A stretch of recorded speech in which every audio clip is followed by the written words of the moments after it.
to Beyond the Ring, a podcast that covers all things in the stock show industry from the informative to the insane, starring Ryan Rash.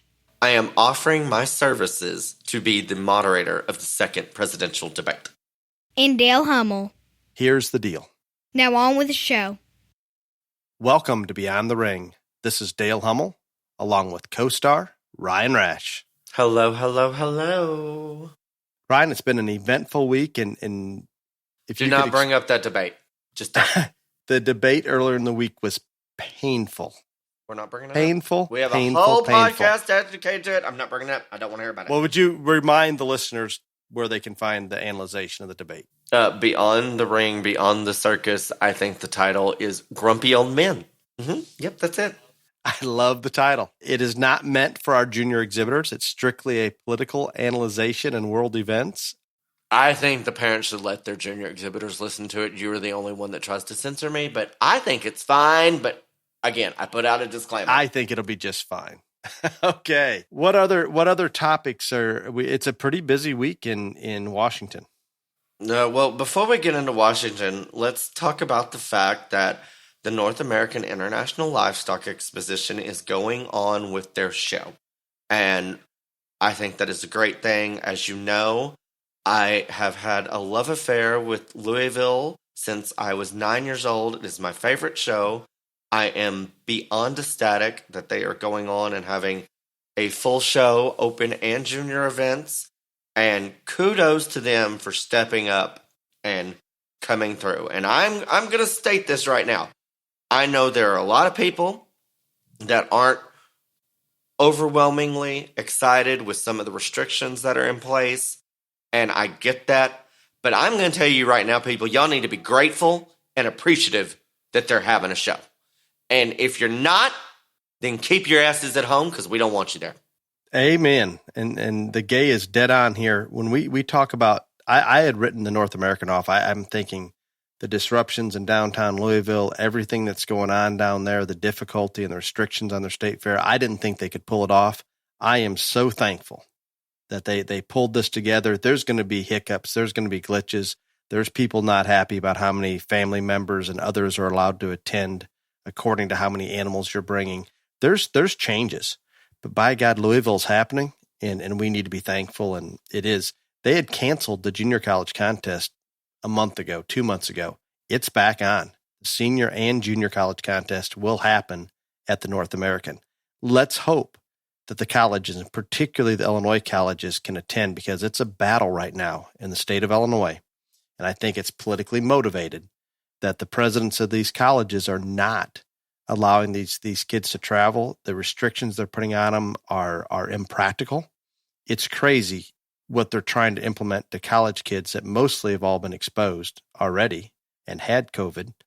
It just, there's no logic whatsoever involved. They can go to their families. They can go to shows across the country. They can do anything in their personal time, but you can't travel in a van 5 hours out of state to go compete in a judge. I don't even want to get started on it. But we can play football.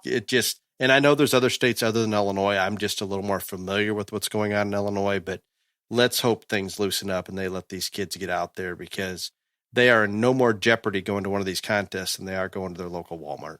It just is what it is. That is correct. But the one thing that I do want to say, and I mean this wholeheartedly, if you attend the American Royal or the North American International Livestock Exposition, I am imploring you to do a couple things.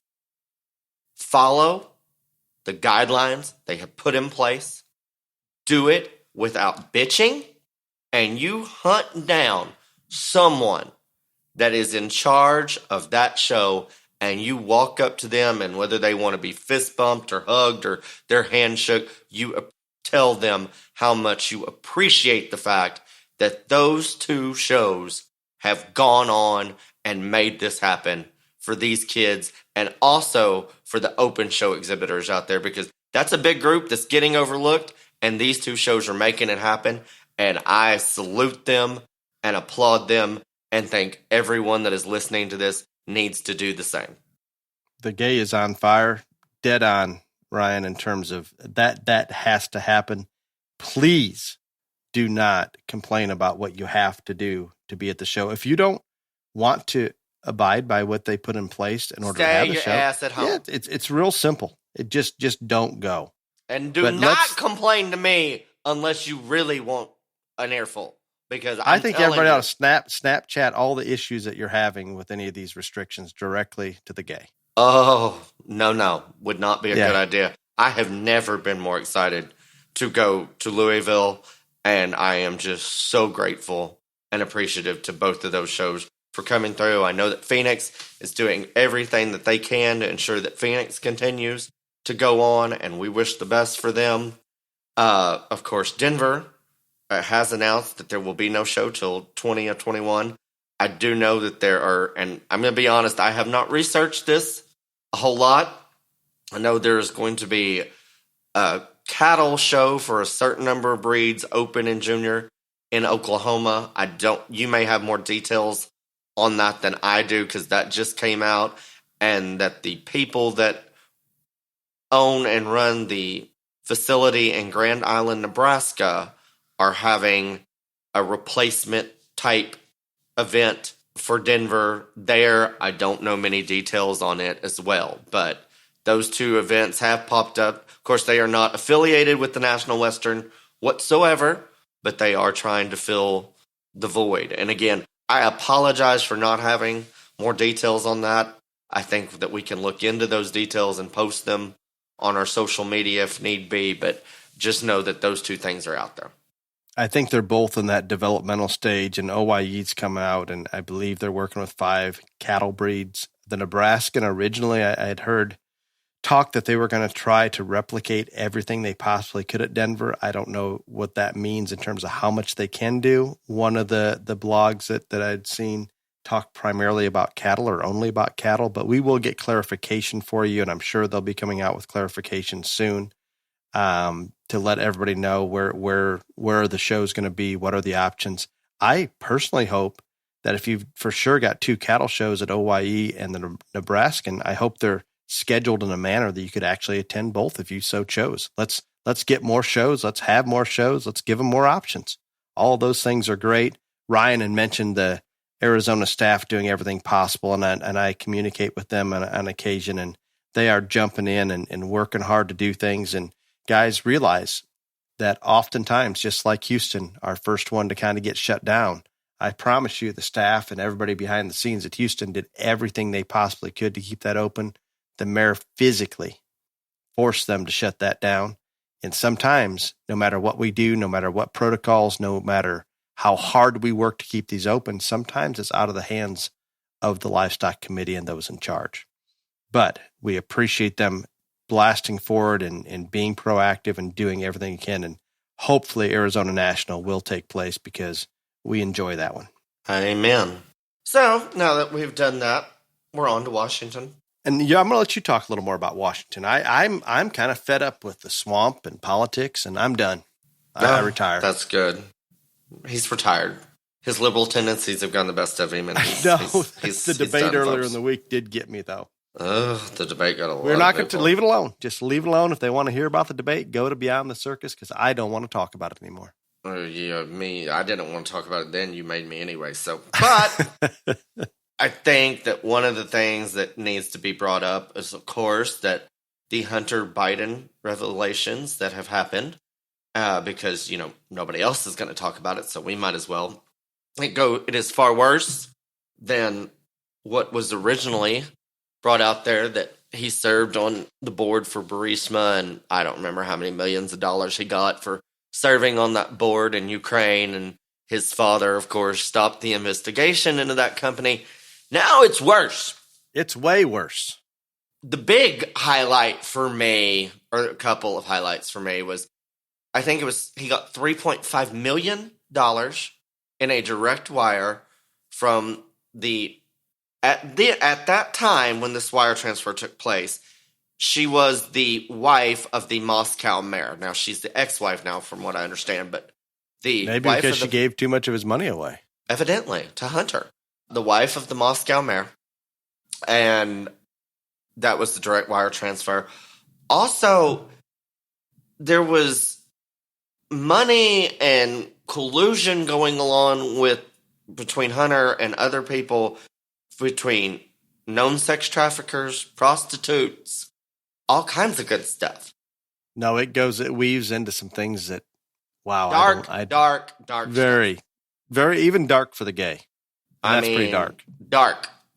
But I think some of the gays' Facebook posts are dark, but this goes way beyond. Again, nobody asked you to follow me, Dale. If you don't like it. I have to say I find them very entertaining. Bad deal. And again, not everybody's going to talk about it. It's not going to get aired much. But I don't think this is going away. And I think there will be only more stuff come out about it. And it does not look good. I don't know if it will have any effect on the election. I think it'll be one of those things that if Biden loses, it will completely disappear. If Biden wins and Republicans keep the Senate, I think they're going to keep hammering away at it. This is a problem, and I mentioned on Beyond the Circus that I don't necessarily think we need to drag family in, but when family are taking advantage of their father being the vice president of the United States and capitalizing on such in a manner as it appears here, and it's real simple to me. Either that wire transfer took place or it didn't. That can't be that difficult to prove or to pull up those records.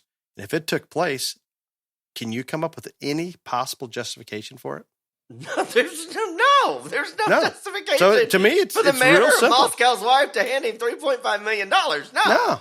I mean, impossible. I ain't trying to be. There's no way. Nothing. Zero. Nothing. It's There's done. No justification. So I don't know what the penalties are. I don't know what happens with something like that, but it's wrong. It's as deeply rooted into the swamp as it's the prime example of the crap that we're dealing with, and we have been dealing with politically for decades. Add to this the Clinton campaign. It has now come to light that the Clinton campaign, I don't know if colluded is the correct word, but they worked with Russia and knew that the Trump dossier was fake, went on and put it out there. I mean, we know that they paid for it, but now we know that they knew it was fake. And also, your illustrious best friend, President Barack Obama, knew too and did not put a stop to it. My neighbor. Your neighbor, actually. You're right. Yeah, He's got to be related to Beetlejuice somehow. I think they're probably kin. But, yeah, and he knew about it. Which, if he knew about it, you would think his VP, second in charge, Joe, knew about it and did nothing. I just don't know. I don't know what Obama did with his VP, Mr. Joe Biden. I don't think he gave him a lot of responsibility. I'm not saying he wasn't aware of it. He was probably sitting there, maybe taking a nap. I don't know. But you would assume that if Obama was aware of it, obviously Joe was aware of it. It was no question a made-up pile of crap. This dossier was as worthless, and everybody knew about it. Hillary paid for it, and still they get away with it. And she destroys her hard drives, acid wash, hammers, all these things. I can't even begin to imagine if somebody in the Trump administration would do anything like that, how that would blow up. I have no idea how Hillary's gotten through all of this. I don't know how any of it's happened without ramifications.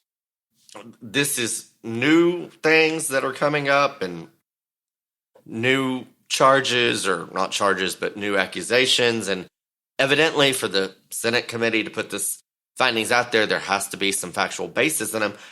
And regardless of the election, I think if the Senate is still in Republican control, this will not go away. I know that there is maybe not an independent counsel, but there is a lot of things going on, and everybody wants this report to come out before the election, and I don't think it's going to, but it's still going to come out in its entirety, and I do think there will be ramifications as long as the Senate stays Republican. No, and I believe there's James Comey is being... He's testifying right now. Yeah, sometime, and I apologize. I'm not clear exactly what it's about, but I'm assuming it's the collusion in that direction. So it's about his involvement in the Russian collusion and, what he knew, which he's already been testified once before, but I think it's getting worse now since all this has come out, and they are going to grill him on the Russia probe and his handling of it. What, the FISA court stuff, all that. They're going to rehash all that, but I don't think they had when he testified the first time. They did not have all of this information or this evidence, and so now they can point to direct things about X, Y, and Z. I want you to answer this. Very pointed questions are available. Absolutely. On a more positive note, Ryan, I'm pretty excited about the topic today because it hits me on a personal level, sometimes even a little bit emotional. But we're going to move on to our personal perspectives on some of the unique experiences at the largest stock shows across the country. Now, this is just the Gays' experiences and my experiences, some of the things that we enjoy about each of these shows. And we just pulled some of the larger shows to talk about.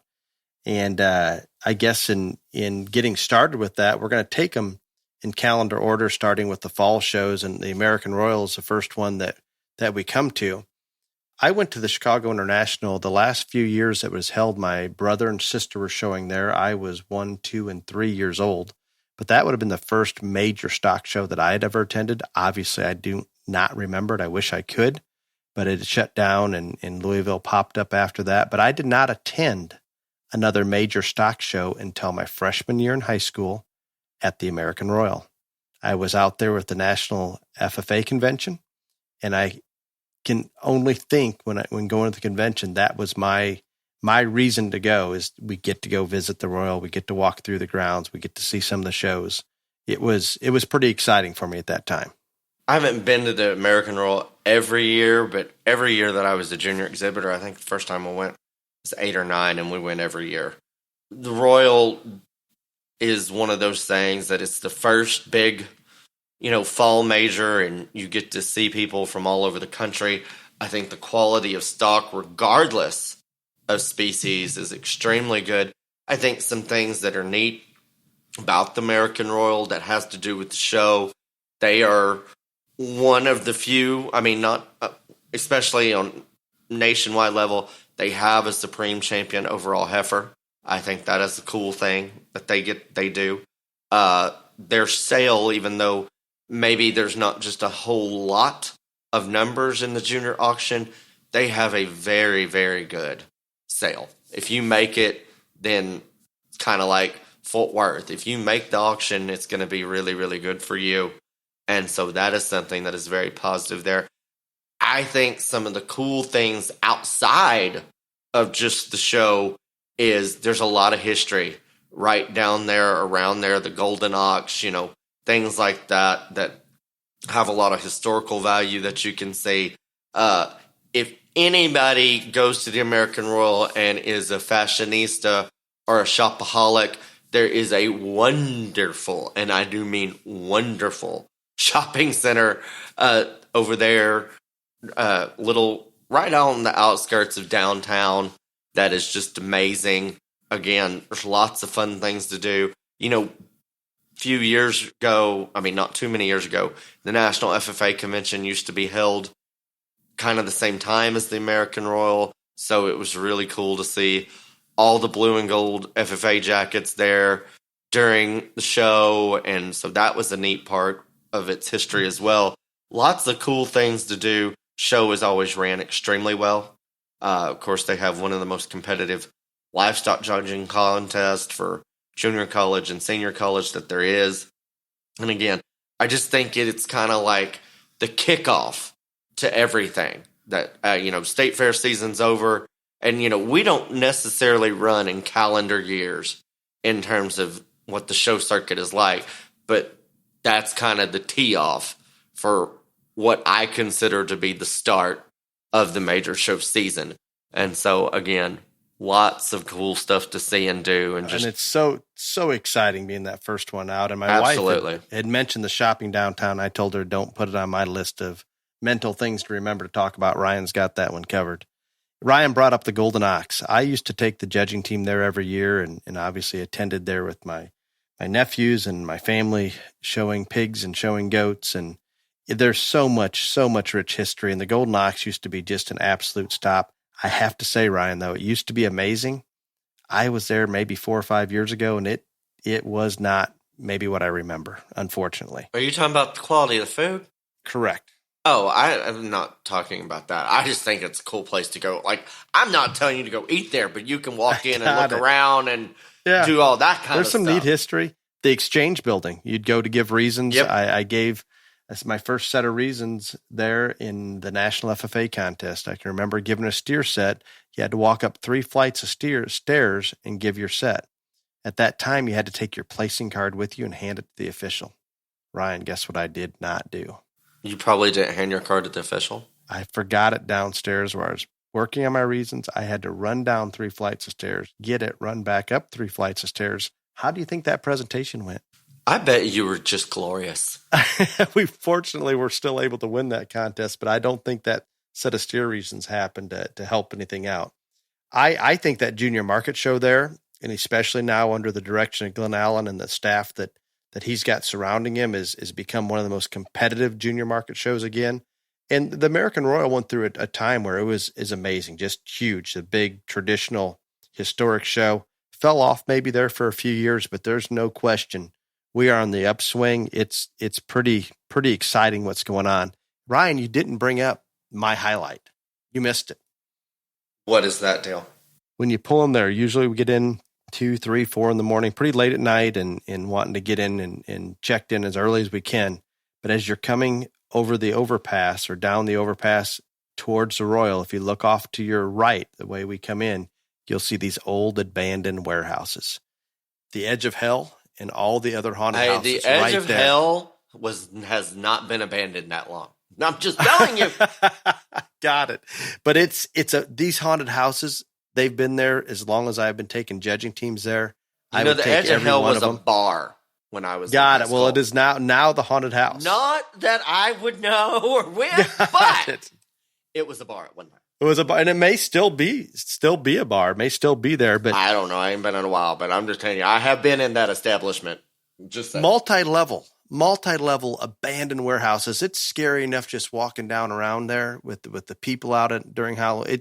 It's amazing. I'm kind of a haunted house freak. I love them. Same. I've never ever been to anything quite like those, and now we take our kids and other show families, but it used to be a pretty big experience for our judging teams that I'd take out there to the night after they got done with reasons and the officials. We'd go out and hit the haunted houses. Amazing business opportunity. Those people that own those haunted houses, I'm sure they bought those warehouses for next to nothing.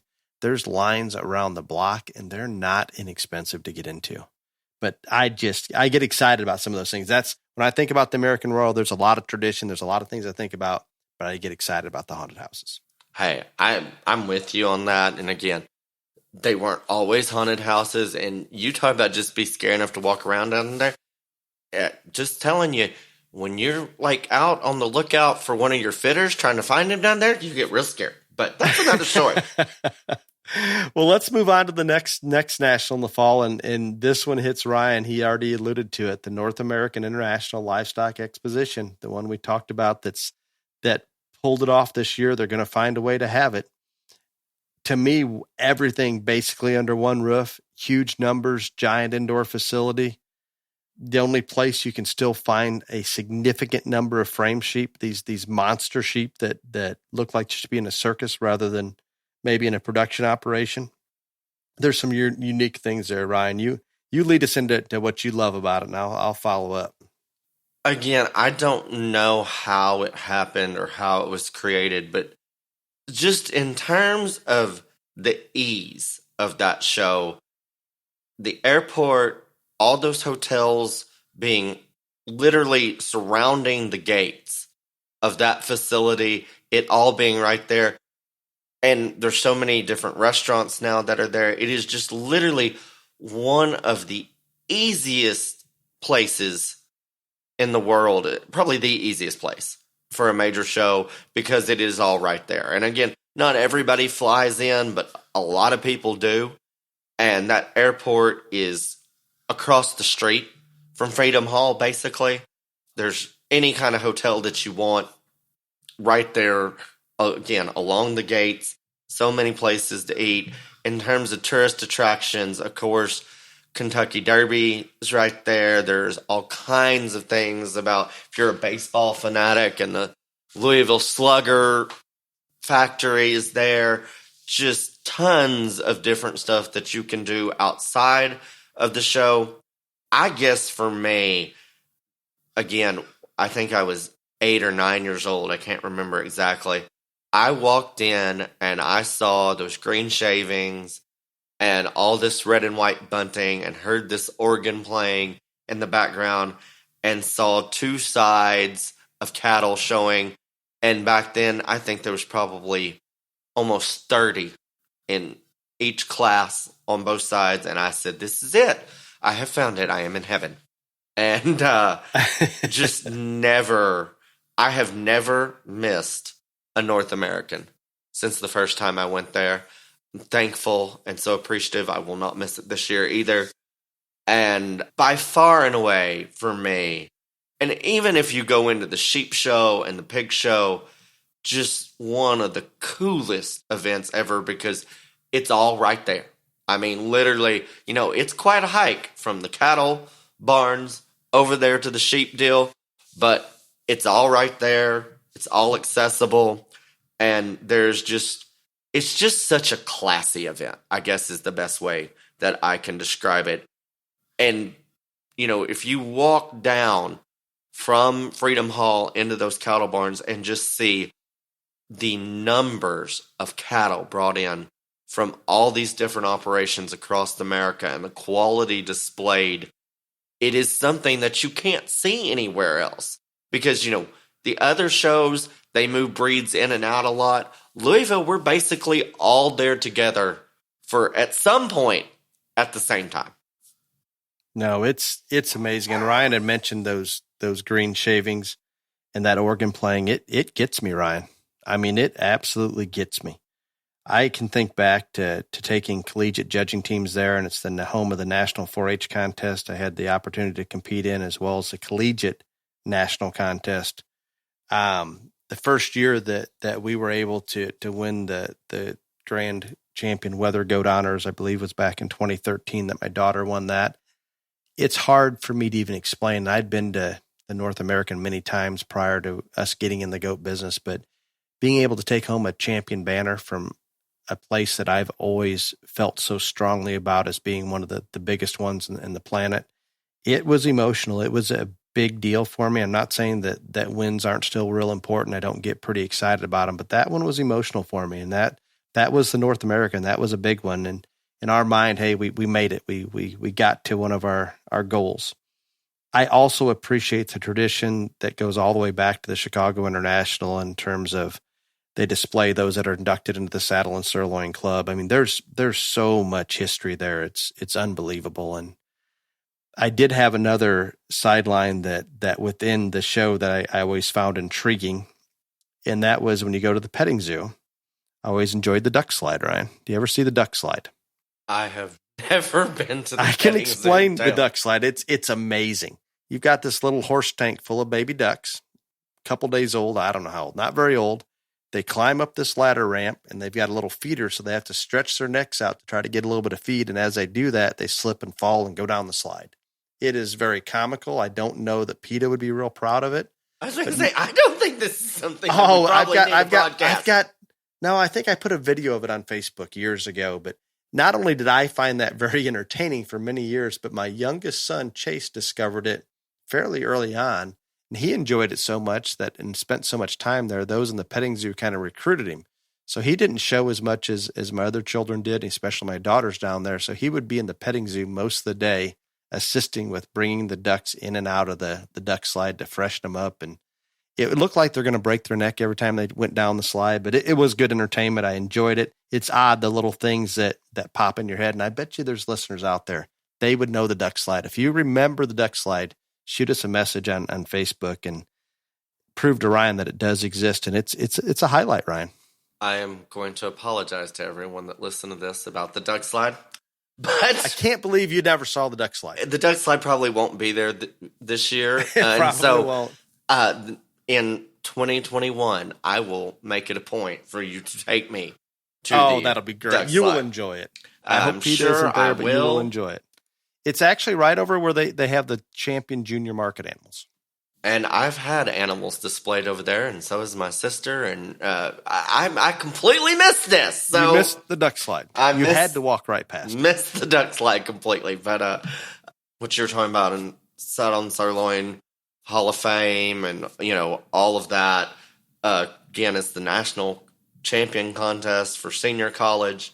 I was fortunate enough to be on a team that won Louisville, and so that holds a whole lot of sentimental value for me. In terms of that, Louisville and Houston were probably my best shows when I was the junior exhibitor. I mean, I had a lot of success at all of them, but just seemed like I was pretty lucky at those two. You talked about how classy like Louisville is. I put Louisville and Houston as far as their facility and the way they do things. It's a pretty class deal in general. As far as the northern shows, it's amazing. I'm not saying the others aren't, but it just something about that facility, and it's all the memories as Ryan talks about his senior college event there. And I think back to how many judging teams I took through that particular junior college contest. It gets me. I'm pretty emotional about that one, Ryan. The one other thing before we move on to the next one, I don't know what's going to happen this year, etc. But until last year, all the years before, they always had a premium auction, and only the Grand and Reserve sold in that premium auction. So for a long time before they added goats, it was just 6 animals. Again, I was very fortunate to make that premium auction more times than most. And again, my stepsister made it there as well. And so when you were a part of that 6, you just seemed like you had conquered the world. Absolutely. Because it was so few. And they used to have this huge event where it was at the end of the week, and it was on a Thursday, and everybody came to watch that Sella Champions. It was a huge party.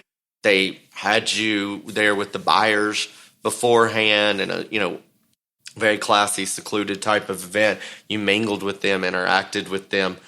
And again, like I said, if you made it to that 6 and now I guess 8, you really thought you had done something that very few would ever get to accomplish. So again, lots of love for the Louisville of it all from the gate. And so happy they're pulling it off this year. Let's move on to the Arizona Nationals. My first experience there would have been taking a junior college judging team, and I would promote it as, guys, we're going to Arizona. We're going to find some warm weather, get out of Illinois here in the middle of winter. We would go down there, and at that time, the judging contest was still, it was a contest. We had awards, but it was a workout getting ready for Denver and the Texas majors and so forth. We would actually give reasons outside underneath the palm trees. It was quite the experience. I would take those kids after the contest, and many of them hadn't traveled a lot, but we'd get them down to Old Mexico, and it was quite the experience for them to see some of those things, and just the travel and some of the things that you're able to do. When I was taking those judging kids across the country, this was one of their favorite stops. As of Ryan and I here, I believe the last episode talked a little bit about the Arizona National, but they've grown here the past 2 or 3 years to be one of the largest junior market events across species that we have out there, and they continue to grow. And it's pretty exciting to see what the future is going to be there. My first experience at the Arizona National, I wasn't even old enough to show. My brother was, and so he took a red limousine crossbred steer, actually, out there, and the steer's name was Rocker. And Dr. John Edwards judged, and Randy and Rocker were the grand champion steer. And so back then, they took all the champions and they paraded them they used to have a rodeo. And you went to that rodeo ring where now we listened to Reasons last year, Dale. That's where we went, that Coliseum. They paraded them and talked to the exhibitors just a little bit, kind of similar like they do at Cow Palace. I think you've been a part of that. Yep. And so, anyhow, I think Randy was maybe 10, probably weighed 60 pounds. Very, very, very, very tiny child at the time. And Brian Boswell was this huge craze back then. I don't even remember where he played, but he was this football player that was this big deal. So Randy had his hair cut like the Boz, and it was kind of this spiky, flat top looking monstrosity, and it was terrible. And Randy was obsessed with wrestling.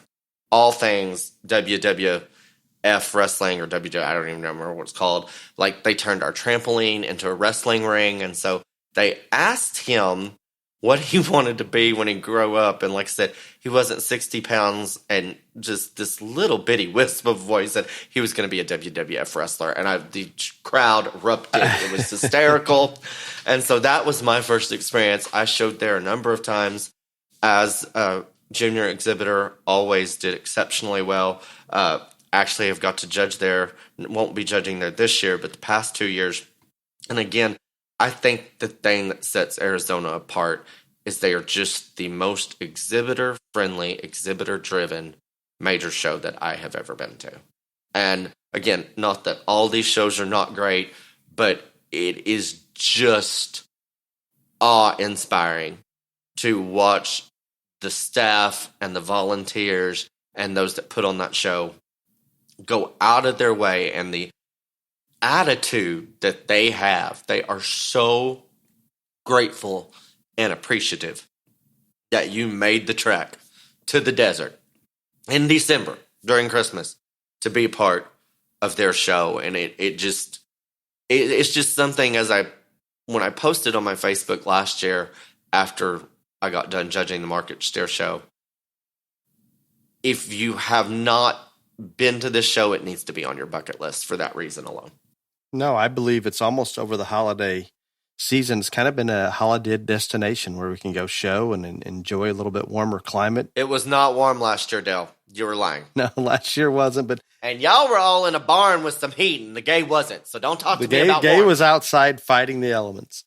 I love it down there. Ryan's really, I'd like to echo that the user-friendly, and again, most shows are, but it seems like Arizona really goes out of their way, and I think that's part of the reason that they're climbing in numbers. We actually had their film crew from Arizona National out here last week. Tara, my daughter, had exhibited the Grand Champion Market Goat there last year. And I would just like to remind the world who found that goat first. That would have been me. That would have been you at a little jackpot show, I believe, in Indiana. Yeah. The fact that they put those kids up on a pedestal and give them some recognition and send a film crew to their homes all across the country to do that video clip of them and how professional they are about it, going that extra mile is just amazing to me, that they'll do those things and they'll go out and do the same with the judges that are coming in, interview those. And I think that makes those exhibitors feel just a little more comfortable about who they're showing to. I can't imagine the expense involved in that, but it's great, I'm sure. And I would be, my daughters would disown me if we don't talk about those turquoise belt buckles. They're pretty impressive. And I know that we don't always go to shows just for awards, but when you have something kind of unique like that, it really sets things apart. And I can't give enough positive out to the Arizona National staff and their willingness to make changes and adapt and continue to move forward. And their numbers, I'm afraid, are outgrowing their facility, so I don't know what direction they're going to be able to go, but we know they'll work out something, and we'll continue to have another great show out there to attend each year. Just before we move on to the next one, talking about those videos or whatever, they also interviewed the judges. You were the first one they ever did, I believe. I think so. God help them. They reminded me of that last week. Anyhow, this one last year, of course I did it 2 years, so I had 2 videos, but this one last year, if I am ever fortunate enough to sort at the Arizona National again, I am hoping that we are under better circumstances than we were when we made this last video. It was the first weekend in August. It was 106 degrees. They had me outside, and so all you could see was from like the waist up, and I have this Robert Graham long sleeve shirt on, and I'm not joking, y'all. If you could have seen me from the waist down, I had on shorts and flip flops and no belt because literally, nice. Yeah, you walked outside and it was a sauna, and so it was like party on the top, business on the top half. Completely was the not. Mascara running at all, or were you good? The guy that did the video, he's like, if we have to take a couple takes, I said, I promise you, sir, this is a one-shot wonder. So you get ready. You didn't melt completely. Not yet. Did not. No, we enjoy that when we enjoy everything they do, and it's special. Hasn't been one that I've been to as many years as maybe some of the others, but I really, really appreciate it. Then we head from Arizona to the National Western. In high school, I traveled out to Denver for the first time to fit calves, club calf pin for Gib Yardley. Spent the first day chipping ice out of the pins so we could get the cattle into them. Then the next few days attempting to clip fairly crazy cattle in extremely cold conditions. So it was a interesting experience for me the first time out there.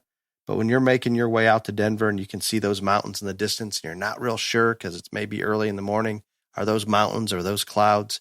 It just gets me excited. I had the opportunity to take many judging teams out there and obviously compete out there with my family for several years, but it's a pretty unique situation. And my biggest part, Ryan, that gets me the most emotional is we park across the road in Lot C, I believe, and just walking into the yards and maybe going up on the catwalk. Those yards are pretty special to me. I assume they're completely gone now, and that's a hard one for me to swallow. I enjoyed the yards. I enjoyed that atmosphere. It was nice. No, again, I agree with you completely, and I know that they're canceled for this year, but I knew that they were planning on having a different type of yard scenario or setup. We were all, at least I was looking forward to seeing what it was like. It's never going to replace what was, but, change and innovation is there and it happens whether you like it or not. So I was looking forward to see what they were going to do. I think it'll be interesting now that they have a whole nother year to work on that situation, to see what they come up with. Denver is a really, really cool show because of the yards, because of the history. I'm going to be honest with you. As far as, outside the show, I don't have a whole lot to offer because we just literally went to the show. That was pretty much all we did. And so I don't know about, tourist attractions and stuff there. I've got you covered on that one. I think one of the kind of like talking about Louisville, which you made it to that 6, to that premium auction, they pick the grand champions in the Coliseum and they roll out this green AstroTurf and they have this white fence and stuff. And if you make it to that drive, I think that's one of those things that a bunch of people and a bunch of kids and families have on their, list of things to accomplish is just to make it to that green carpet. So again, I think that's one of the very, very cool things about Denver. And we've been very fortunate to put several goats from my family has in that sale, and it's a pretty darn good sale. It's amazing the buyers that they bring in there to support that. It's a good event. Ryan had mentioned he didn't do much outside, and it seems like we're always pushing and we're always running late. But prior to showing there, taking the judging kids out there after the contest, we had a day in between, I believe, before the banquet because of the carload contest. And we actually opted not to participate in the carload contest. We'd go to the Keystone Ski Resort. 2%er. Yeah, Keystone Ski Resort. Here we are. And I've got a van load of kids, maybe one that's skied before. And somehow I'd convince them, just take the gondola all the way to the top, take School Marm. It's a 2.5-mile trail. By the time you get down, you'll have this figured out. We'd get up there by 9 o'clock, 8 o'clock in the morning, and some of them would not be down until after lunch. Some of them would walk down, they'd surrender. But those that made it, they thought it was great. It was wonderful. They had this figured out. It was pretty exciting. On the way up to the mountains, oftentimes seeing some mountain goats and even a moose on the way down one night. We about hit with the van, but it's pretty exciting to take some college students that hadn't experienced something like that up into the mountains. And unfortunately, when we're showing out there, it doesn't always allow time to do those kind of things. But in the goat side of things, it is a terminal show. So we're not in a rush to haul back and things like that. So our family does try to take some time and maybe spend a day or two at the mountains if at all possible. But there's some things to do there. There's a lot of history there. Unlike Ryan, I'm not very excited about seeing the new yards type facility. I'm pretty stuck on the old one. Well, again, change is inevitable, sir. It is. I just don't always agree. Don't always want to hear about it. I will miss the yards. No question. I'm sure it'll be wonderful. I'm sure it'll be good. Let's go south, Ryan. We're going to head to the Texas Majors. And the first one that pops up is Fort Worth. I'll let you lead us into Fort Worth. Absolutely. In terms of things outside of Fort Worth, that is one of the coolest major metropolitan cities in the world. And it's kind of one of those things that a little bit frozen in time. The stockyards are still there. They still have cattle traipse through there. Again, so many cool things you can see and do in the stockyards area. They've got cowboy museums, all kinds of Western heritage and culture things for you to see. I think it goes without question, and anybody that would argue this point with me, I would call them a liar. That is the most competitive haired steer show in the nation, bar none.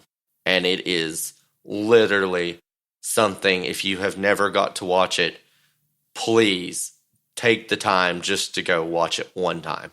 And it's just amazing, the numbers of cattle and the quality of cattle that traipse in and out of that ring. You know, they're real different. They only have a handful of breeds. They don't represent all the breeds like the other major shows in Texas do. They have Angus, Hereford, Polled, Shorthorn. They lump all the Americans together and all of the exotic or continental breeds as crossbreds. And so again, really different in terms of the way that they do it, but it is something to behold. And again, just one of the coolest things you could ever see and do. Just an interesting point. Last year was the first year that I did not broker or sell any stock to kids in Texas. And so I just got to go to Fort Worth and sit up in the stands and watch that show for 2 days with not a care in the world. I'd have to worry about any animals, any kids, any fitters, anything. And it was really a different experience for me, but probably the most enjoyable, because you really got to just take in that steer show and the magnitude of what it is. And again, it's just something everybody needs to witness. If you're a cattle enthusiast, especially a show cattle enthusiast, you need to see that once. No, I get excited about Fort Worth, and a lot of my experiences were prior to breeding show goats. We're going through the judging team, and that was one of our favorite contests to go to. And you like the horses. I did. I had a student on our team. I won't mention his name. We had a pretty good day as a team there, and he turns in a blank card on a horse class. We lose horses by 2 points, the whole contest by a matter of just a few points. Can you imagine how that went over? You want to know who won horses? We were close. We would have won horses. No, do you want to know who did win horses? Oh, assuming you had a pretty good day in horses. Oh, yeet. That was my only chance at winning horses. Right here. One time. And I think they gave the coach a brand new pair of boots, maybe for the whole contest, but it might have been the horse division. If you're the high individual, you get a pair of boots. Yeah, don't know how I know that, but just saying. But it's a pretty unique contest, and that hog committee there in the judging contest would manage to put together the exact same type of red barrel class every year. I took that set from my best kids and passed it on to the others. They didn't even hardly have to look at the hog class, and boom, 48. We're dead on. But they were very, very consistent about things like that. To me, those things, and I talk about the legendary Jerry Hawkins from Clarendon College. He was kind of my tour guide down there when we went to the Texas judging contest, and one of the first places he took me to in Fort Worth was Kincaid's Burgers, an old grocery store converted into a restaurant. Ryan, have you ever been to that one? Which one now? Kincaid's. It's a burger joint. No, I have not. Incredible. I try to make it there every year. Think about Jerry, and he's passed, but he was really a great guy that showed me some interesting things down there, and that was one of his absolute stops down there. Ryan kind of talked about the steer show, and I agree with what he's talking about there. It's impressive. When you get into the sheep and the goat barns, and I haven't been there for the pig show for a while, but it's amazing. The fact that every sheep and goat pen is jam full, huge numbers, standing room only around the ring. You have to fight to get a spot in the bleachers to watch that show. I mean, it's pretty darn exciting when, again, I think partially because it's kind of like Kansas City. It's just the first Texas major that season, and people are amped up, and it's exciting. It's everything neat about it. Ryan, I know you're going to think this is crazy, but just experiencing for the first time down there, maybe not as much now, but Papados and Papacitas, excellent little restaurants just off the grounds there that a lot of people will go to. And my youngest son is a big animal fanatic, especially wild animals. And the Fort Worth Zoo is an absolute every time we go there. And they have a greater one-horned rhino, basically a prehistoric looking rhino, armored plating, just amazing. Native to India, I believe, but one of the most unique zoos there ever was. And we've been to most of them across the country, and that's definitely in that top one or two. No question. So interesting. We didn't talk about the old stockyards. I haven't been there for quite a while, but it's a neat little place if you haven't been there. And I can promise you, when the college judging team's there, Billy Bob's was a pretty big hit. You want to talk about best bar hopping area for a stock show? Love Kansas City's Power and Light District. Love Louisville, 4th Street. But the Stockyards bar hopping, let me tell you, it is incredible. And you will get to see some of the best people watching and some of the most epic fights you have ever seen. I mean, just like bar brawls. It happens all the time. It's great. Awesome. You kind of miss it, don't you? You're ready. Oh, I'm ready. Beyond ready. So Fort Worth, again, great show. A lot of history there. Obviously, one of the key Texas majors. After Fort Worth, we take a week or so off and we head to San Angelo. Actually, I don't think there's a week, but yeah, you go to San Angelo. On the goat side, there's maybe 5-6 days between shows. It's not very much. You just pretty much go from one to the other, and that's so unique. And I know the Northerners don't understand this, but most of these shows, Fort Worth, unless you make the sale, is not terminal, but right. The other shows are. So you've got several animals on feed, and I'm not saying that there's not some downtime between each of these 5 majors, but it's go time. And I mean, it'll wear once Fort Worth starts, there's no stop until you get done in Austin, basically. That's just if you're going to attend all of them. I mean, when I mean there's no stopping, I'm not saying you pick up one and go to the other, but a lot of us do. But like as soon as you get home, you're working on that next one to get to the next show, which is probably at the most a week and a half apart. But San Angelo, you go out there again. It's kind of the best way I can describe San Angelo, a mini Phoenix. Because, again, such a laid-back atmosphere, the staff, the volunteers, people are so friendly. Again, it's a very chill event. I'm not saying it's not competitive, but in terms of the Texas majors, I think the atmosphere is way more chill than most because, as I've stated on here before, Texas majors are intense, people. It is not for the faint of heart, no matter what level you're going to participate on. But San Angelo is probably that one that, everybody just takes a breath. We've got through Fort Worth, gearing up for the next ones. But a very competitive event, nice sale, but I think the atmosphere, the laid-back vibe of that show are all things that are very special about San Angelo Stock Show. No, I agree. My biggest problem with San Angelo is you can't get direct flights there. It's a challenge oftentimes. Is there an airport in San Angelo? There is, but good luck finding a flight into it. I had no idea there was even an airport there.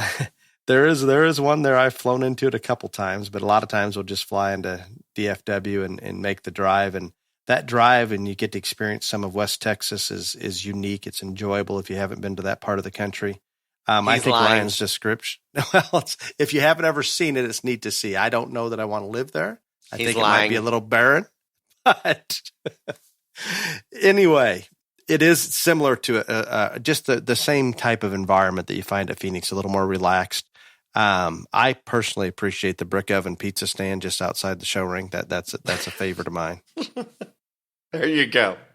So I am fascinated by your knowledge of the food at all these shows. Absolutely. I've always got something when I think about going to those shows, and when we're traveling back and forth, whether it's Craig or I or my wife Holly or our daughter Tara or our kids, or we're going back and forth to Texas for all these 5 majors. And as Ryan puts it, they're bang, bang, bang. I mean, we're flying back and forth. There's always something that you're on the plane. You're thinking, what do I remember about this? It's odd, those things that pop into your head that, oh yeah, they've got the brick oven pizza stand just outside the ring. There you go. Let's go to San Antonio. Yeah, San Antonio, again, I'm going to state this. If you have never been to San Antonio, go to the Riverwalk, see, observe it. It is a nice thing to do once. And then after that, I think twice is good, maybe 3 times if you find a good restaurant.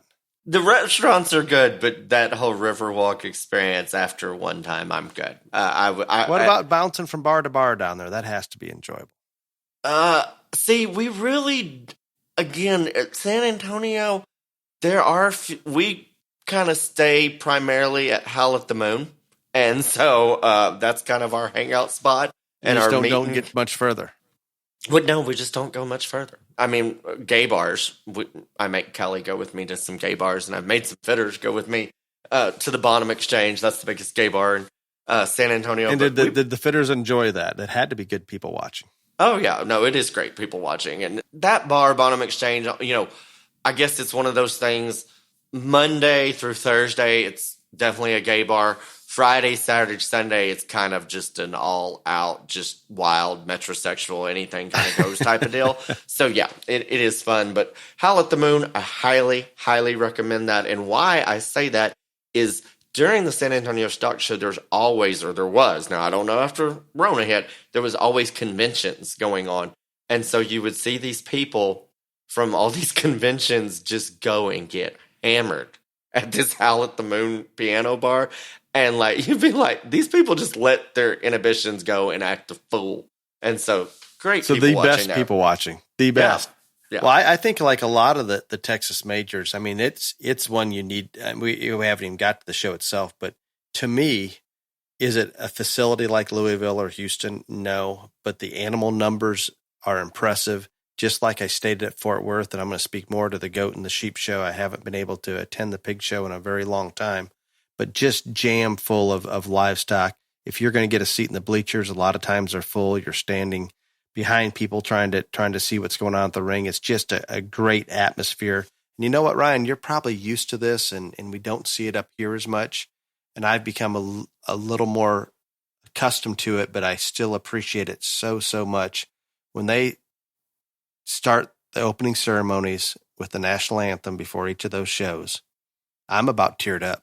Oh, no. I mean, it is really, really cool that they do that. They also do the 4-H pledge and the Pledge of Allegiance, and we have prayer. I think they do the FFA creed too. So, yeah, lots of just wholesome American extravaganza there. So, yeah, that part is really cool. Again, San Antonio is one of those cool deals that, again, granted, the facilities are always a little crowded, and that's part of it, but it's the first, huge show after Fort Worth. And again, everybody can only bring one, and so everybody's kind of geared an animal directly towards that show, primarily for that judge.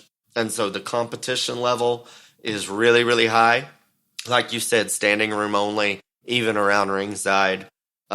Just so much drama and anticipation on how it's going to turn out, how it's going to work out. I guess, again, for me, some of the highlights is San Antonio is a show that they have a supreme overall heifer, in all, not just heifers, but in all the breeding species, and they award those scholarships. And that is something that is just phenomenal, to hand out that much money and scholarships to all those breeding and market exhibitors year after year after year. It's unprecedented, I think, when you think about the number of, and I believe they cap it at 10,000, but there's a lot of exhibitors that hit that $10,000 scholarship that go through San Antonio during their show career. If you've won your breed, you've already got the scholarship, they go to the next person, or, a lot of times they make sure that that's awarded no matter how far they have to go down. Funny story, they got new facilities now, but they still have the old Joe and Harry Freeman Coliseum there, and now it's just a big trade show where all the exhibits are and stuff like that. But that was the place where I was selected the grand champion steer of the San Antonio Stock Show. Again, you can only win it once and you're done. But funny story about that, we had got done with the preview. We were standing outside waiting to go in to the Joe and Harry Freeman Coliseum. And as y'all can all imagine, I'm kind of like spastic and really worked up. Well, I didn't even realize it, but I had locked my knees just standing there, and I guess did it for a long time to the point that I passed out. I would have liked to have seen that one. I was one of the very last breeds in the ring, in the lineup, and so I'm just like laid out on the concrete outside the show, and Harry Freeman goes in. My steer's name is Emmett. He's kind of looking down at me like, "Excuse me, sir, you need to get up now." Nobody really caught it for the first couple of minutes. They say, I don't know, or first couple of seconds. And so I get revived. We go in and we win the steer show. But yeah, funny story. Nice job. But thank you. Just incredibly deep set of stock there. And I can attest to watching the Lamb and Goat show and many of these Texas majors. I don't know. I've been to just about all of them the past 10 years or so, and we rarely miss one. But incredible quality, incredible competition. And Ryan, kind of like that San Angelo Brick Oven Pizza outside the show ring, I am very disappointed, and I hope San Antonio is listening. There used to be, just outside the Lamb and Goat building, and between that and the cattle building, a cookie dough stand, raw cookie dough. Amazing. There's always a line there, and I mean, it was off the charts good. That was where, I mean, when I got there, if it was open, that's where I'm at. I'm there. You can find me there. And then they're gone. There's a line. They're making all kinds of money. And one year they disappear. I assume food poisoning. I don't know. But I wish if they can hear me, if anybody there, I would like the cookie dough stand back at San Antonio. Well, I am sure that Jeff Thane will make that a top priority. I hope so. I mean, that was a big deal for me. Okay, moving on. That's great. Where do we go from here? Houston. Oh, Houston. There we are. Ryan talks about Louisville as one of the shows he went to when he was pretty young. You know what, Ryan? I think Houston hit me the first time I was there, and that would have been my sophomore year in junior college. Astro Hall days. Oh, and we would the judging contest was in the Astrodome. Oh yeah, unbelievable. That was my introduction to Houston, judging in the Astrodome. And a special note, unknown to me, my father, brother, and nephew actually showed up down there at that contest. They somehow made it into the Astrodome to be able to watch the contest. And I think they're the only 3 people in the whole Astrodome allowed to be watching outside of some coaches. But pretty special and just pretty unique when I think back to those times, and then myself coaching and taking teams down there. The first time I ever experienced Dippin' Dots ice cream, the ice cream of the future. Oh, sweet Jesus, we're back to food. For Houston Stock Show and Rodeo. Crazy. We talked about this earlier. I can remember those hair steers, and I tell you, they were deeper than Fort Worth. There was 100 great ones there when I watched the hair show. The next year, they slicked them off, Ryan. They were gone. They left. They departed. The first year was a little rough in terms of slick shirt deal. It's a whole new world now. It did get a lot better. It got a lot better, but that first year, whole new world now. But again, Louisville and Houston are my sentimental favorites. Houston is one of those things that I think the cool things about Houston are the volunteer network that they have in place is second to none. As we have stated, people will be on a waiting list for years to get to be. I don't think the North can. I don't think we can phrase it to explain just how popular that is and the number of people. I don't even have a guess on how many volunteers they have, Ryan, that are not just volunteers. They're working their butts off every day. Right. Yeah. And like I said, there's a waiting list for almost all of those committees to get to be on there. It is something that they hold sacred and dear to them to be on those committees. And I mean, there's a committee for almost everything under the sun. And so that volunteer network, and you know, I'm not going to say that the vast majority of them aren't from Houston, but if you've been there as many times as I have and gotten to know those people, you would be amazed at the number of people that come from all over Texas and like take weeks of their time and like take off work, come down there to Houston, get a hotel room just to serve on a committee. So that is something that is just, it's not fathomable. If you're not there and you don't see it, you don't understand it. That is a really cool part of the Houston Stock Show. I think one of the I think probably the most amazing part in terms of exhibitor is when you go to Houston, you know if you make the sale, the amount you're going to get before. And it's guaranteed, it's up front. So you know if you're a breed champion, second, third, wherever you are in that premium auction, you know the amount that you're going to take home. Also, after the sale, months later, everyone gets a kind of a bonus check depending on how well those auctions did and the amount of money they took in. Everybody gets cut another check. Of course, it's not nearly as big as the first one, but it's still nice. And so as an exhibitor, as a parent, things like that, as someone that's, actively involved in it, that's a really big plus. There is no guesswork in it. You know what you're getting when you go into it. So I think those are two, in terms of the standpoint of the show, very, very cool things. No, that's exciting. And I the volunteers, I'm going to go back to it just a minute because it is so overwhelming to me not having seen that not experiencing that until I went to Houston. But it may be people in the alleyways just directing people traffic and livestock traffic, or somebody on a golf cart or out in the parking lot. I mean, it's overwhelming. Ryan, we stayed downtown near the hospital area where we can take the tram from the hotel to the show. And it's a big joke. I believe the Franklin family maybe had room reservations for me, and they said, just take the tram. But they never mentioned that you don't really have to pay for the tram. I think most first-time riders pay for it, get their ticket, but nobody ever checks anything. But kind of a unique first experience for those that haven't had that opportunity. I think first-class facility, similar to Louisville, you walk in, it's just, I can't explain the feeling I get when I walk into that facility, Ryan. It gets me. My wife is so drawn to Houston, and particularly some of the trophies that they give out, their standard trophy, that she once attempted to move our family to Texas with hopes of getting one of those trophies. Ryan? Bow-legged H trophies are famous. If you would like, I'm assuming you have one or two of those, and my wife would be in the market. I got more than one or two, bitch. You thinking maybe about selling one of those?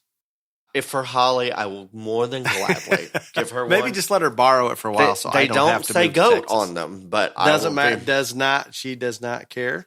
Mine are vintage, so there you go. But and we didn't even mention the rodeo. Now, obviously, a lot of the stock shows have rodeos, but Houston's pretty big deal.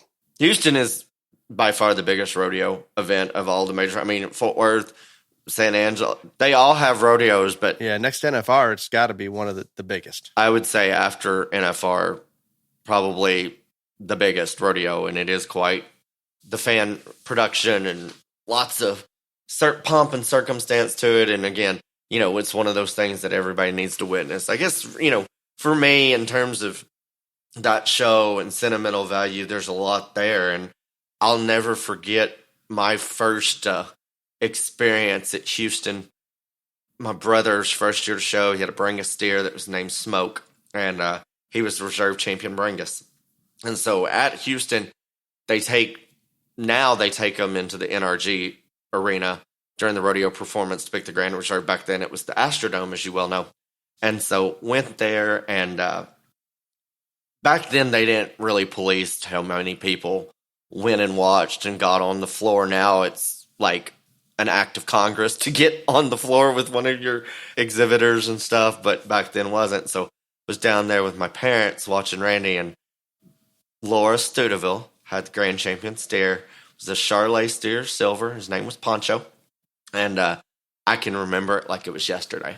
And they put this huge blanket of roses and flowers on that steer, and had this glittery bow-legged H on both sides. They handed her this huge purple two-sided banner and this real tall trophy. And remember, we were walking out, and I told my mom, I said, I want that.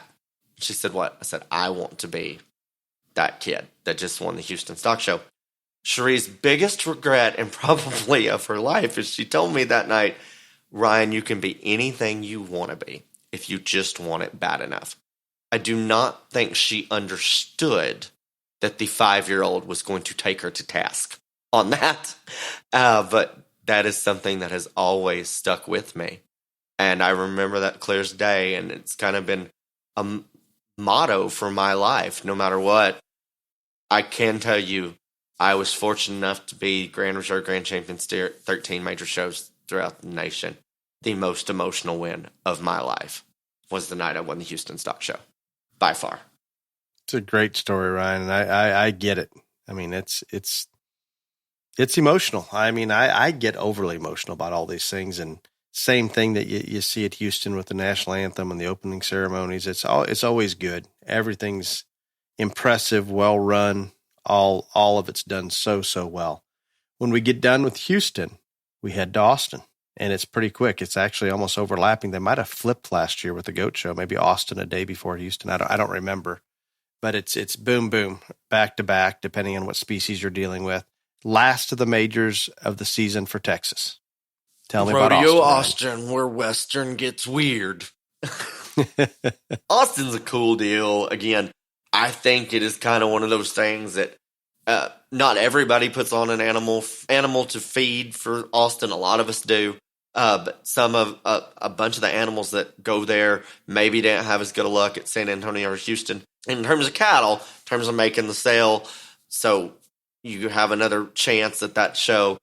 Austin is one of those things that, again, it's not the facilities of the other shows, but I will tell you what is very impressive to me about Rodeo Austin is, again, they don't have the volunteer network like Houston does, but what they do have is the volunteers they have are just absolutely committed to making that show be the best that it can be. It is the one show that I can tell you from the moment you unload, there is a group of volunteers physically helping you unload your trailer, putting your tack on gators, getting you into your stall. And I'm not saying that there's not other shows that don't help with that. I know Houston's got the breeders, greeters, but these people, they are in the trenches and they are helping you every single way they can. They will help you assemble your stalls, whatever they can do. And so that is something that is very, very unique to them. Again, it's not near the volunteer network that Houston has, but that is a hardworking, dedicated group of people that volunteer there at Rodeo Austin. That is so correct, and just a little more laid back approach to things, social aspects. As the last season, last of the majors this season, a little. I mean, people are kind of wore down and in thinking, wow, we've got one more that we've got to push hard to get through. And those families, by the time they get to Austin and done with Austin, you're ready for a break. Austin deal sales actually gotten really good past couple of years. Again, not many make it, but if you make it, sales really, really good there. And so it's a nice way to end. Again, not quite as stressful as like Fort Worth, San Antonio, or Houston. I'm not going to tell you it's quite as laid back as Angelo, but hardworking group of people that they want that last show for those kids and those families to be good. It goes without saying that 6th Street is a major attraction for the gay. I love 6th Street. If I could just like rent an apartment there during Rodeo Austin, I would. I may not make it to the show, but if you have never experienced 6th Street, I'm telling you, it's something everyone needs to do. Because would you like my opinion on 6th Street? Sure. I've been to Austin many times.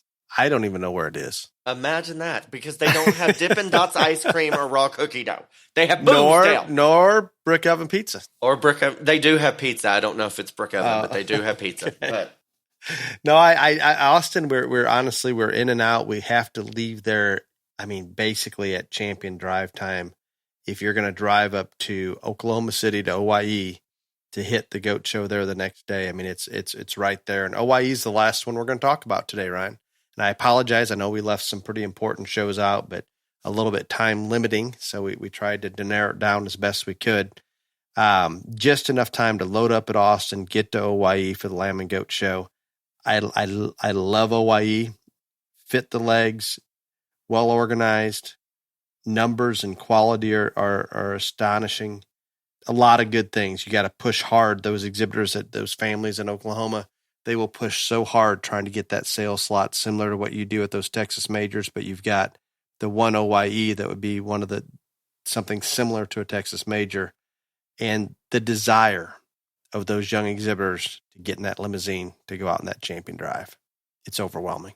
It's hard if you're from Texas and you're actively involved in showing to get to witness OYE. It is something that I guess if you are a livestock show enthusiast, when your kids get done, I would probably forego going to Houston or Austin one year just to witness OYE, because it is a junior-only event. There are no open shows whatsoever. It is all junior-oriented. That is really cool about it. Again, I don't know if there's a Grand Drive that is a more memorable or extravagant experience ever in the history of stock shows. From the kids pulling up in the limo into the arena, the fireworks, the dropping the trophies from the sky, having all those champions named one right after another. It is just beyond fabulous to witness and watch. I guess for me personally, being there last year and seeing the extent and the lengths that the staff went to try to keep that show going as far and as long as they did. I think their tagline is it's the greatest show on earth. And I have to say that they really lived up to that last year, because if you were there in that moment and saw what was going on, not only on the surface, but you could even see behind the scenes to some extent how important it was for that staff to keep that show going for those kids. It was beyond moving to me. And when they announced that, unfortunately, they were going to have to shut it down before the market show started, there wasn't a dry in the house, I don't think. And I think everyone was disappointed. I'm not even from Oklahoma. I had no stake in it. I was disappointed for them. Of course, all those kids, but I think the staff were the most disappointed because they felt like they had let those kids down, and that was the exact opposite. They had literally done everything humanly in their power to keep that show going, and it was truly something. I'm just so thankful that I got to be there to witness all that. Of course, as many of you know, they called the show off, and I'm back at the hotel because we're figuring out what we're going to do next. They call me and they ask me if I would sort the replacement market hog show. Started at midnight. We had to be done at 4, and I don't remember the exact number, but it was close to, if not over, 1,500 head that I sorted through in 4 hours. So if I ever get to sort hogs in Oklahoma again, I considered myself lucky. I've got a lot of them on the books for this winter, but that will be an experience that I will never forget for the rest of my life. No, that is great. And Tyler Norvell there, obviously we had him on a few episodes back, and he's doing a fantastic job of fundraising, organizing. Everything's done very, very well there.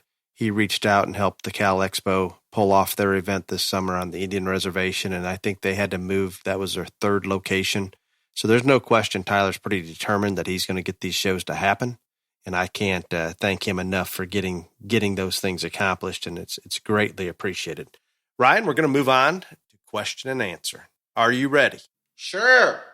Jenna Ray McMillan, she listened to our episode regarding the good and the bad aspects of shows and some of our suggestions. Her question is, how do we start a show from scratch, and where should I start? The first thing that any show wants to do that starts from scratch, you got to get a board or a group of volunteers together. A lot of the planning can be done by one person. A lot of the behind the scenes stuff before you get to the show in terms of data entry, all that stuff can be done by one person. Once you get there, it takes multiple people to pull off a quality show. And so you got to get a core group of people together that have the same goals, same ideals, and what y'all want to accomplish. That makes sense. And it's never going to be easy, that first show, but if you bring in the right judge, you organize it properly, you make it user-friendly, just the same things that Ryan and I talk about each and every week. If you accomplish that, 2-3 years into it, you're going to find that show grow, and it's going to be well received by those stock show families, and try to keep it in mind that they're your customer. Let's try to make it a good experience for them. That with your basis and do things correctly, bring people in that are going to sort well, that the exhibitors want to show to, be organized, be user-friendly. It'll all come together. No question. Sandy Schuster presents a question, Ryan, and I'm excited to jump in on this one with you. What do you see as the next hot trend with pigs in terms of both body style and show style? Ryan, you and I can set the trend. We're on it. I'm going to judge a pig show in December. It's coming. Yeah, you're going to. I am not Miss Cleo. I don't have a crystal ball, so I hate these questions about what is in the future, what is the trend, all that stuff. Who knows? Again, we've seen so many trends on all the different species. I would hope, in terms of the pig industry, that we would continue to make those critters sounder. That would be what my hope the next trend would be. And I'm gonna go a little stronger with this. I'm not saying I hope we make them stronger. I'm gonna come out and say that is the trend. If you say it's the trend, it is the trend, Ryan. We have to make these creatures sounder. I promise you that if I'm sorting a hog show, and I've watched Ryan sort 1 or 2 hog shows, make them right on their feet and legs, keep them good looking up through their front end and some show ring appeal. We're pretty good to go. Put as much product and open them up as much as you can, but keep everything in check. And I think in my mind, there's no other direction they can go. If you just take a picture of some of these animals without them having to move and don't study their angles to their joints very well, because we got so many of these things so straight in their hock and their front knee, they have to compensate in their pasterns just so they can get out and get flexing and moving. But if we throw soundness out of them, we've made some pretty unique creatures. Now the difficulty is let's keep all those unique features and make them sound on top of it. The one thing I will say about this, I am all for getting the shag on the pigs and all this other stuff. Trend I hope that does not happen is I hope we don't start fitting the legs on the pigs. Let's just not do that. It may go there. It might happen. Let's just not. What about, do you remember the days we're showing pigs with canes? I can't say I ever personally showed one, but I remember some of the old school, the open shows still showing pigs with canes. And then we went to the pipes. Like a wooden cane? Like a wooden cane before you remember the plastic pipe era, right? Yes, I remember the plastic pipe era. It was before that. It was a wooden cane.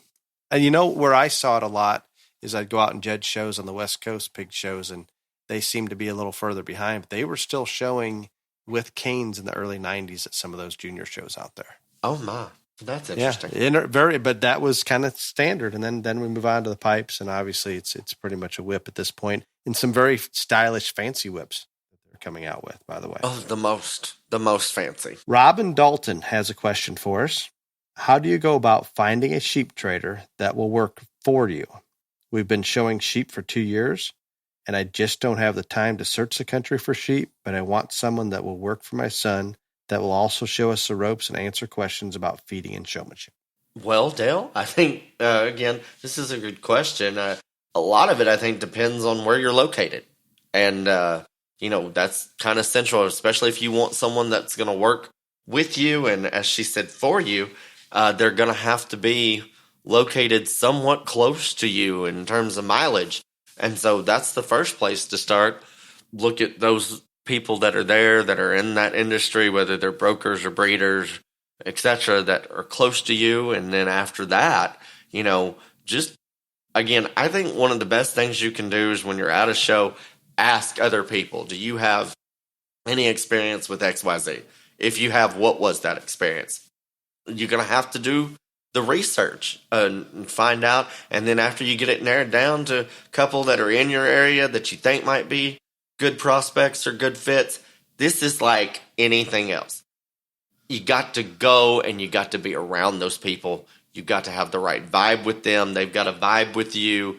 It is like whether you're going to judging team deals and talking to coaches, you got to pick the one that you have the best vibe with. And so that's what I would suggest. I think that's exactly right, Ryan. And And if we break it down to species, we have far more people out there trading and brokering steers and providing that type of service in the cattle side of things. We do have That's because we're special. we do have the traders and brokers in the lamb side, maybe not as numerous. And then we get into the goat side, there just aren't hardly any of them. So it becomes a little bit the breeder's responsibility. And I think part of our success has come from that customer service and providing a lot of those type of services that Robin's asking about here. And Ryan brought up the question about the distance. It's difficult to service clients in California, Texas, Ohio, I mean, all over the country. And I can't say that we're going to get out to every one of their place or every one of the farms, but simply a text message away or a phone call away. And if we can get to your show and assist in any manner, we're going to do that. We're going to bring mini camps. And I'm sure there's sheep and lamb producers out there doing the same thing. There are what we call kind of some of those sheep camps that they're going to have all of theirs kind of grouped together when they get to the show and try to work you through and do some of those things. I like the one-on-one personal attention, maybe just a little bit more than the mass numbers that we line up and drench them with this and drench them with that. But those people are out there. Ryan's advice, get to the shows and ask questions. Who can we find or who's doing well in the show ring? Make sure that you do a little research. Don't just take one person's opinion that this is a really good one, but research it. Find a good one, and that individual, if they want to reach out and give you guidance, that's going to impact your young showman more than you can imagine and create some success, because it's hard starting from ground zero. It's a battle, and there's too much to learn. You need guidance from a breeder, from a broker, trader, someone to hold your hand more so than even just going to a showmanship clinic or a feeding clinic. All those things are good and positive, but I understand you want that person there that can answer those questions. Breeders are usually going to be pretty good about answering the questions or texting back with you, but finding that person that can be at the show and help fit. Sometimes breeders will do it, sometimes they won't. Most brokers on the cattle side will at least provide that service in some manner or make it available. Would that be accurate, Ryan? Yeah, I agree with that completely. And again, I think you'll find more and more of them, but it's a void, and it's something that needs to happen. But good question, Robin. We greatly appreciate it.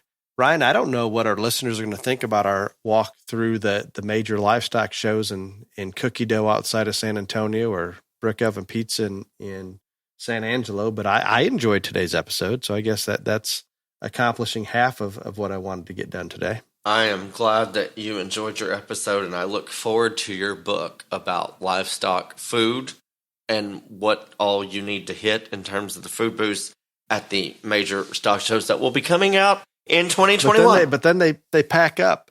They pack up and leave on me, and I just, it's a challenge. I think I may have skipped San Antonio last year, and our manager Craig went down because there was no cookie dough stand. There you go. Ryan, it's been very enjoyable, much better than the presidential debate that we had to suffer through earlier in the week. Shut up. To all the listeners, go check out Beyond the Circus. You'll get a full analysis of the debate. Until next week, be safe. Y'all come back now, you hear?